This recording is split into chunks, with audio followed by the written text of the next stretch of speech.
খেলে বারবার খেতে চাইবেন, এমন কি রেসিপি? একবার খেলে বারবার খেতে চাইবেন তেমন কিছুই না। আলু দিয়ে চিকেন কিভাবে রান্না করবেন সেটাই আপনাদের আজ দেখাবো। তো ভিডিওটা প্রথম থেকে শেষ পর্যন্ত দেখতে থাকুন।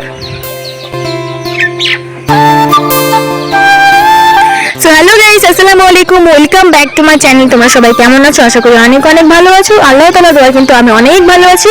সো আজকের ভিডিওটি হলো যে আলু দিয়ে চিকেন আপনারা কিভাবে রান্না করবেন। আপনারা তো অনেকেই প্রসেসটা করেছেন, অবশ্যই অনেকে আলু দিয়ে চিকেন রান্না করে খেয়েছেন, অনেকে খেয়েছেন জানি।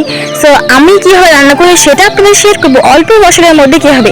অনেকেই শরীর স্বাস্থ্যের পক্ষে কিন্তু বেশিরভাগ মশলাটা ভালো, তবু আমরা মুখের স্বাদের জন্য অনেক অনেক মশলা খেয়ে থাকি। সো প্রথমে আমি আলুগুলোকে কেটে নেব। যে কোনো সেবে আপনার আলুগুলো কাটতে পারবেন, তাহলে আলুগুলো লাল লাল করে ভেজে নিতে হবে, ভালো করে ভাজতে হবে কিন্তু আলুগুলোকে, কারণ ভাজলে কি হয় আলুগুলো সেদ্ধ হতে সুবিধা হয়। সো এবার আলুগুলো ভাজা হয়ে গেলে ওইটা আমি একটা পেঁয়াজ কেটে দিয়ে দেবো আর চিকেনগুলোকে ভালো করে দিয়ে দেবো। চিকেনগুলো দেওয়া হয়ে গেলে আমি কিছু মশলা অ্যাড করবো, এখানে কিছুটা সামান্য পরিমাণ মশলা দিব। এখানে জিরা মশলা এসবগুলো আমি পেস্ট করে নিয়েছি আগে থেকে। রসুনগুলোকে আমি পেস্ট করে থেতো করেছি জাস্ট। সব মশলা একসাথে অ্যাড করা হয়ে গেলে ভালোভাবে কিন্তু কষিয়ে নিতে লাল লাল হয়। আমি নুনটা দিতে ভুলে গেছিলাম, আমি লাস্টে কিন্তু নুনটা দিয়ে দিয়েছি। এভাবে ভালো করে কষিয়ে নিতে হবে। ব্যাস, আমি কিন্তু প্রায় 20 থেকে 30 মিনিট মতো ভালো করে কিন্তু কষিয়ে নিচ্ছি, লাল লাল করে কষিয়ে। তাহলে রেডি আমাদের আলু চিকেন তরকারি, জাস্ট অসাধারণ। আপনারা অবশ্যই ট্রাই করে দেখবেন, অনেক অনেক খেতে সুন্দর লাগবে, খুবই ভালো লাগবে।